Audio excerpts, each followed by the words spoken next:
Hello students, welcome back to NEET Adda 24/7। This is Meeta, your NEET counselling adviser.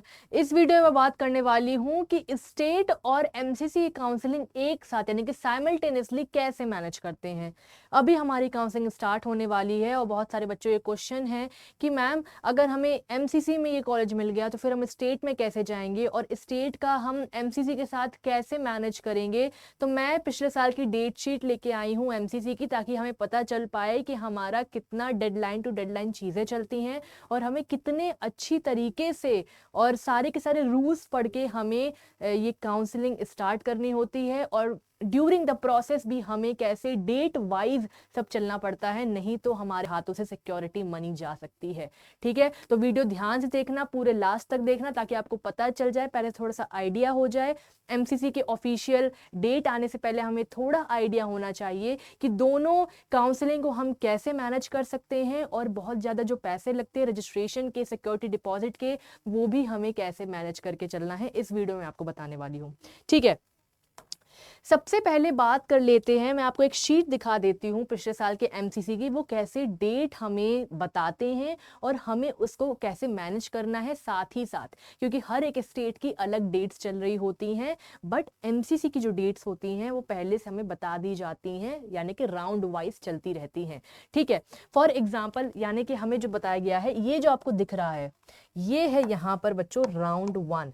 ठीक है, ये round 1 हमें बता रहा है, यानी कि सबसे पहले तो हमें मैट्रिक्स भेजता है, यानी कि सीट मैट्रिक्स, यानी कि हमारे पास टोटल कितनी सीट्स अवेलेबल हैं हमें वो पता चलती हैं। उसके बाद हमारा रजिस्ट्रेशन शुरू होता है जिसमें कि आप फीस दोगे, रजिस्ट्रेशन फीस दोगे। ठीक है, तो उसका टाइमिंग कब रहता है बच्चों? 21 जुलाई से लेकर 6 जुलाई तक आपका रहता है और पेमेंट अवेलेबल होता है बच्चों 6 बजे से लेकर, पिछले साल जो था ऑफ 6 अगस्त, यानी कि 6 अगस्त के बाद से आपका टाइम शुरू हो जाता है आपकी पेमेंट करने का। ठीक है, ये आपके रजिस्ट्रेशन का विंडो है जब तक आप रजिस्ट्रेशन इसमें कर सकते हो। ठीक है, उसके बाद लगभग 17 दिन का आपको टाइम मिलता है रजिस्ट्रेशन करने का। उसके बाद चॉइस फिलिंग आती है, यानी कि चॉइस फिलिंग मतलब कि अपनी प्रेफरेंस लिस्ट बनाओगे और इसको लॉक करोगे। ठीक है, यानी कि सबसे बेस्ट वाला कॉलेज सबसे ऊपर, फिर जो आपके कट ऑफ में जो कॉलेज मिल रहा है वो बीच में, और फिर आपके सारे कॉलेजेस लगने शुरू हो जाएंगे। प्लीज बीच में कहीं भी गलत फीस के प्राइवेट कॉलेजेस मत भर देना या फिर कोई भी डीम्ड यूनिवर्सिटी मत डालना। ठीक है, अब क्या बात करते हैं कि यहाँ पर जो टाइमिंग दी गई है वो 17 दिनों की दी गई है। कब से कब तक लेकर? 22 जुलाई से लेकर 7 अगस्त तक, पिछले साल की बात कर रही हूँ। ठीक है, तो हमें इतना टाइम मिलता है। Choice locking will be available from 8 PM of 6 अगस्त। ठीक है, 6 अगस्त के लिखा हुआ है कि शाम से आपके टाइम शुरू हो जाएगा कि आप चॉइस फिलिंग कर सकते हो, स्टार्ट कर सकते हो। ठीक है, उसके बाद 70 दिन का टाइम आपको दिया जाता है।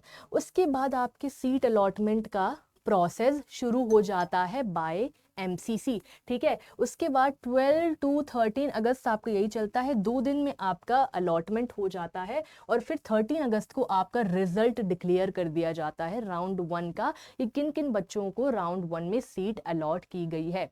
ठीक है, उसके बाद 1 दिन का टाइम लेता है रिजल्ट में, फिर उसके बाद रिपोर्टिंग ज्वाइनिंग, यानी कि जो आपको अलॉट कर दी गई है सीट राउंड 1 में, आपको वहां पर जाना पड़ेगा, वेरिफिकेशन करवाना पड़ेगा अपने डॉक्यूमेंट्स का और फीस देनी पड़ेगी। ठीक है, उसकी डेट भी यहाँ पर दी गई है, 9 दिन का टाइम आपको दिया जाता है।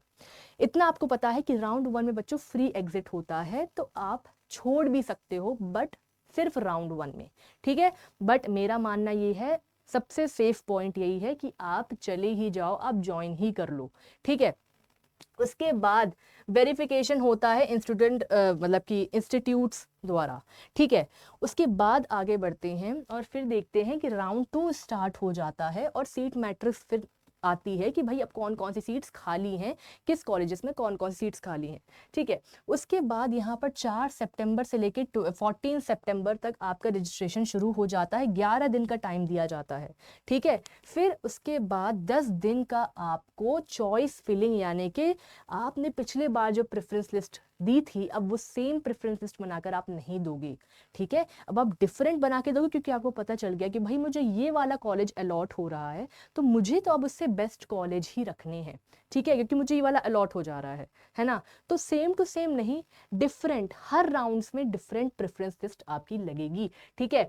तो ये आपको टाइम दिया गया है 5 to 14 सितंबर, 10 दिन का टाइम दिया गया है। उसके बाद आपको सीट अलॉट की जाती है जिसमें 2 दिन लिया गया है, और उसके बाद रिजल्ट आपका आ जाता है, और ज्वाइनिंग का टाइम आपको 8 दिन का दिया गया है कि भाई इस 8 दिन के अंदर आपको ज्वाइनिंग यहाँ पर करनी है, ठीक है। कॉलेज में जाओगे, वेरिफिकेशन करवाओगे अपने डॉक्यूमेंट्स का 18 से लेके 25 तक, ठीक है। अब मैं बात कर लेती हूँ यहाँ पर स्टेट की कि भाई स्टेट के साथ आप ये कैसे मैनेज करोगे। अब ध्यान से सुनना, ठीक है। सबसे पहले यहाँ पर मैं एग्जाम्पल लेकर चल रही हूँ कि फॉर एग्जाम्पल एमसीसी की डेट शुरू हो जाती है 1 अगस्त राउंड 1 की, ठीक है। और ये जो 10 अगस्त है वो है आपकी सपोज करिए ज्वाइनिंग की, यानी कि इसी के बीच में आपका रिजल्ट आ रहा है, इसी के बीच में आपको चॉइस फिलिंग करनी है, और 10 तारीख को आपको वो कॉलेज ज्वाइन करना है, ठीक है। अब आपको स्टेट का भी उसी बीच ओपन हो जाता है, यानी कि साइमल्टेनियसली चलता है। साइमल्टेनियसली मतलब कि पहले राउंड 1 चलेगा एमसीसी का, ठीक है, फिर उसके बाद आपका चलेगा स्टेट का राउंड 1, ठीक, फिर आपका चलेगा एमसीसी का राउंड 2, फिर आपका चलेगा स्टेट का राउंड 2, फिर आपका चलेगा एमसीसी का राउंड 3, ठीक है, एमसीसी का राउंड 3, फिर चलेगा स्टेट का राउंड 3, फिर आपकी जो स्ट्रे वैकेंसी के राउंड है वो लगभग आपके सेम टू सेम जगह पर चलते हैं, यानी कि लगभग आपके सेम ड्यूरेशन पर चलते हुए दिखाई देते हैं। हर एक स्टेट थोड़ा सा अलग चलता है, टाइम का डिफरेंस, डेट का डिफरेंस थोड़ा बहुत हो सकता है, बट वो एमसीसी के साथ ही चलेगा, ताकि अगर आपको कोई भी कॉलेज अलॉट होता है तो थोड़ा सा रिज़ाइन करने का टाइम दिया जाएगा आपको राउंड 1 में, यानी कि 1 से 2 दिन का आपको वहाँ पर रिज़ाइन करना है, अपने डॉक्यूमेंट्स लेने हैं, फिर आपको स्टेट के बेटर कॉलेज में, जो अगर आपको लगता है स्टेट का बेटर कॉलेज हमें अलॉट हो गया है तो वहाँ पर जाना है, ठीक है। तो क्या करोगे, सपोज करो आपको यहाँ पर कॉलेज अलॉट हो गया है, ठीक है। अलॉट होने के बाद आपको पता चला कि स्टेट में आपको कोई बेटर कॉलेज मिल गया, ठीक है। अब क्या करोगे, 2 दिन का आपको यहाँ पर टाइम दिया जाएगा टू रिजाइन, ठीक है। तो यहाँ से रिजाइन किया और यहाँ पर चले गए, ठीक है। तो आपको यहाँ पर कॉलेज यहाँ पर ज्वाइन कर लेना है 18 अगस्त तक, ठीक है। 18 अगस्त आपकी लास्ट ज्वाइनिंग है। हर एक चीज़ की एक पर्टिकुलर डेट होती है, उसी के पहले पहले आपको सारा काम करना है। अगर आपको एमबीबीएस चाहिए तो अच्छे से लिस्ट बनाओगे, बीडीएस चाहिए तो उसकी लिस्ट बनाओगे। पहले से आपको डिसाइड करना है कि भाई प्राइवेट में हमें करना है तो प्राइवेट की काउंसलिंग में पार्टिसिपेट करोगे, डीम्ड है तो डीम्ड भी देखोगे।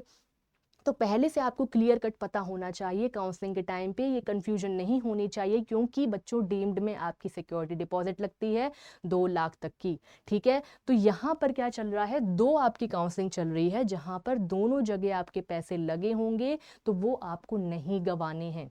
आपको जो सिक्योरिटी डिपॉजिट है वो आपको नहीं गंवाना है, क्योंकि बहुत जगह पैसे लगने वाले हैं, क्योंकि आप आयुष में भी अगर आप बाई चांस पार्टिसिपेट करते हो तो वहाँ भी आपके पैसे लगने वाले हैं, ठीक है। तो ध्यान से आपको दोनों चीज़ों में बिल्कुल कॉन्शियस दिमाग लगाकर, सब चीज़ देख के, रिसर्च करके, प्रेफरेंस लिस्ट अच्छे से बनाकर देखना है, डॉक्यूमेंट्स अच्छे से आपको वेरीफाई करके रख लेने हैं, ठीक है। अपने आप पे विश्वास रखना है, तभी आप खुद से काउंसलिंग करवा पाएंगे। अगर आप हमसे काउंसलिंग करवाना चाहते हैं तो आप वो भी कर सकते हैं, आपके दिए गए नंबर पे सामने आपको दिख रहा होगा, उसमें क्वेरी पूछ के, ठीक है। तो सारी चीज़ें ध्यान में रखनी होती है। अब मैं आगे बताती हूँ, ठीक है। यहाँ पर आपको कॉलेज मिल चुका है, अब आप राउंड 2 के लिए जाते हो एमसीसी में, और राउंड 2 भी इसके बीचों बीच आपका शुरू हो जाएगा, और यहाँ पर आपको जब कॉलेज मिल जाता है, ठीक है, तो यहाँ भी आपको फिर टाइम दिया जाएगा 1-2 दिन का टू रिज़ाइन और to go into the better college, यानी कि अगर आपको स्टेट में कोई बेटर कॉलेज मिल जाता है राउंड 2 में तो फिर आप वहाँ पर जंप कर जाओगे। बट राउंड 2 के बाद आप रिजाइन नहीं कर सकते कॉलेज से, अगर आपने यहाँ पर ज्वाइन कर लिया है, ठीक है। अगर आपने यहाँ पर ज्वाइन कर लिया है तो आपको यहाँ से नहीं जाना है, आप रिजाइन नहीं कर सकते, ठीक है। तो ये रूल्स हैं, सारे रूल्स तुम्हें ढंग से पढ़ने हैं, तभी तुम अच्छे से काउंसलिंग कर पाओगे। ठीक है। तो यहाँ के बाद तुम्हें रिज़ाइन करने का मौका नहीं मिलेगा। ठीक है। और अगर तुम्हें यहाँ पर कॉलेज ही नहीं मिला, मतलब कि तुम्हें कॉलेज नहीं मिलता हुआ आ रहा है और तुम यहाँ तक आ गए हो, तुम्हें यहाँ भी नहीं मिला, फिर तुम स्ट्रे राउंड में जा सकते हो। ठीक है। बट अगर स्ट्रे राउंड में कॉलेज अगर मिल जाता है, ज्वाइन कर लिया और वो छोड़ दिया, तो अगले साल के काउंसलिंग से भी तुम निकल जाओगे।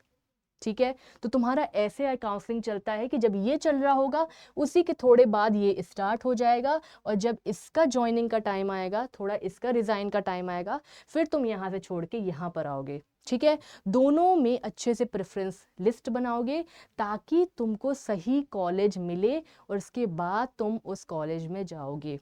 पूरा जो डिसीजन मेकिंग होता है काउंसलिंग का, वो दो चीज़ें करती हैं। पहला आपका डेडलाइन डेट, और दूसरा आपका सही प्रेफरेंस लिस्ट बनाना।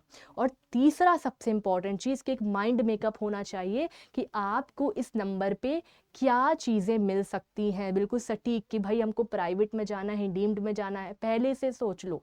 ठीक है। थोड़ा सा माइंड मेकअप बना के चलो और बाकी काउंसलिंग में छोड़ दो कि क्या आगे मिलने वाला है तुमको। ठीक है। तो ये पूरी प्रोसेस होती है और आपकी ऐसे जिगजैग मोशन में चलती जाती है, तो कोई दिक्कत नहीं होती है अगर आप ध्यान से चलेंगे, अगर आप रूल्स देखकर चलेंगे और समझ के चलेंगे सब। अगर आप हमसे जुड़ेंगे तो हम आपको सब बताते जाएंगे, आपकी हमारे साथ बात होती रहेगी ताकि कोई भी दिक्कत ना हो। हम आपको प्रॉपर गाइड करते रहेंगे, प्रेफरेंस लिस्ट बना कर देंगे, और ईच एंड एवरीथिंग, यानी कि जो कन्फ्यूजन क्रिएट होती है ना काउंसलिंग में, वो क्रिएट नहीं होने देंगे। ये हम मेक श्योर कर रहे हैं। ठीक है। तो ये सारी आपकी जो शीट थी, है ना। और लास्ट में अगर मैं बताऊं तो ये आपका स्ट्रे राउंड कहलाता है। 6 दिन 5 दिन, यानी कि फिर वो दिन कम होते जाते हैं ताकि आपकी जल्दी काउंसलिंग खत्म हो जाए। ठीक है। तो फिर वो पूरा पैक करने लगते हैं, क्योंकि पहले आपके 10-10 दिन चलते थे, यानी कि चॉइस फिलिंग, फिर आपका 1 दिन 6 दिन 5 दिन ऐसे आपका चलता रहता है। ठीक है। और सबसे इंपॉर्टेंट चीज़, आप 2 कॉलेज एक साथ अपने हाथ में नहीं रख सकते, आपको रिज़ाइन करना ही पड़ेगा अंटिल राउंड 2। ठीक है। तो ध्यान में रखना है हर एक रूल्स रेगुलेशंस, क्योंकि एमसीसी ट्रिकी हो सकती है अगर आपको इन्फॉर्मेशन नहीं है। तो हमारे जूम सेशंस चल रहे हैं, सारे काउंसलर सारे बच्चों को समझाते हैं कि हर एक प्रोसेस कैसे कंटिन्यू करती है, कैसे प्रोसीड करती है। अगर आप चाहते हैं हमारे साथ जुड़ना तो अभी आप हमारे साथ जुड़ सकते हैं। ठीक है। और कोई भी दिक्कत आपको आगे नहीं जाने वाली है, आपको सिर्फ MTG कोड लगाना है। बैच का जो लिंक है वो आपको वीडियो के नीचे दिख जाएगा और हमसे आप जुड़ सकते हैं, क्योंकि बहुत ही ज़्यादा अब करीब टाइम आ चुका है काउंसलिंग का, और स्टेट की काउंसलिंग, केरला काउंसलिंग का जो रजिस्ट्रेशन है वो भी एंड हो चुका है। तो अगर आप चाहते हैं, आप बॉर्डर लाइन में हैं और बहुत कंफ्यूज हैं, आप हेल्प चाहते हैं, तो इसी नंबर पे हमें कॉल कर सकते हैं। चैनल के साथ बने रहो ताकि खुद से काउंसलिंग कर सको अगर खुद से कर रहे हो। ठीक है। और टेलीग्राम में जुड़ जाओ ताकि सारी इन्फॉर्मेशन या नोटिफिकेशन जो आती रहती है वो तुम्हें मिल जाए। ठीक है। बाकी चैनल के साथ बने रहो ताकि सारी की सारी इन्फॉर्मेशन तुम्हें मिल रही है और तुम अपना अच्छे से काउंसलिंग कर रहे हो। और तुम्हें प्राइस मैंने बता दिया, क्योंकि अभी 52% डिस्काउंट चल रहा है, तो अभी आप जाकर ले सकते हो और हमारे साथ जुड़ सकते हो। ठीक है। तब तक आगे अगले वीडियो में मिलते हैं, तब तक वीडियोस देखते रहना और नॉलेज गेन करते रहना ताकि आपकी काउंसलिंग हो सके सबसे ज़्यादा ईजी।